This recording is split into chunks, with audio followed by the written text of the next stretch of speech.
चवादर के इलाके सरबंदर के रिहायशी क्वार्टर में फायरिंग, 7 अफराद कत्ल, 1 जख्मी। पुलिस के मुताबिक नामालूम अफराद ने घर में सोए हुए अफराद को निशाना बनाया। मकतूलीन का ताल्लुक पंजाब के इलाके खानेवास से बताया जाता है। तमाम अफराद हुज्जाम की दुकान पर मुलाजिम थे। लाशें और जख्मी को ग्वादर अस्पताल मुंतकिल कर दिया गया। सिक्योरिटी फोर्सेस ने इलाके को घेरे में ले लिया। वज़ीर दाखिला बलूचिस्तान ज़िया लांगो का वाक़े पर नोटिस रिपोर्ट तलब कर ली। कहा दहशतगर्दी से सख्ती से निपटा जाएगा।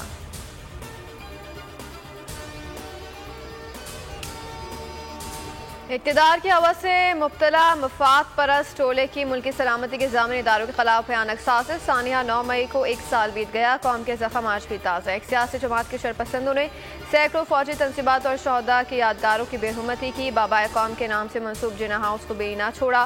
सानिया 9 मई पर हर मुहिब वतन पाकिस्तानी सदमे से दो चार। शहदा के अहल खाना भी गम से निडाल।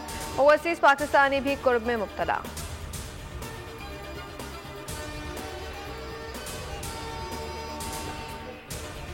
वफाकी हुकूमत का सानिया 9 मई के किरदारों को भरपूर जवाब देने का फैसला। वफाकी काबीना इजलास में सानिया की मजम्मत की जाएगी। वज़ीर आज़म शहबाज शरीफ काबीना के फोरम से खुसूसी पैगाम देंगे।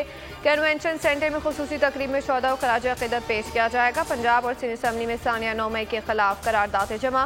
वाक़ई में मुलविस अफराद से कड़े एहतसाब का मुतालबा। बलूचिस्तान असम्बली का भी खुसूसी इजलास तलब।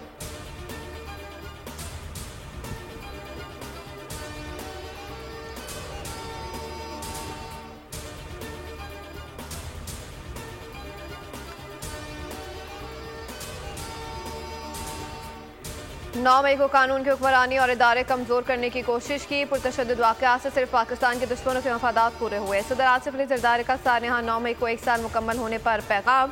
कहा कि सानिया के जिम्मेदारों को कानून के मुताबिक जवाबदेह ठहराना चाहिए। वज़ीर आज़म शहबाज शरीफ ने कहा कि कौम और पाकिस्तान अपने मुजरिमों को ना भूले हैं, ना भूलेंगे। अर्ज़ पाक और कौम से वादा है कि 9 मई फिर कभी नहीं होगा।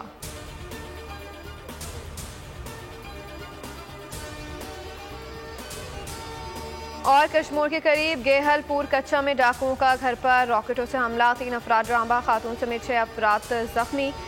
जांबाग अफराद में 2 सगे भाई भी शामिल। एक बच्चा मौके पर जान गंवा बैठा। 2 अफराद में अस्पताल में दम तोड़ा। 2 जख्मियों की हालत तशवीशनाक।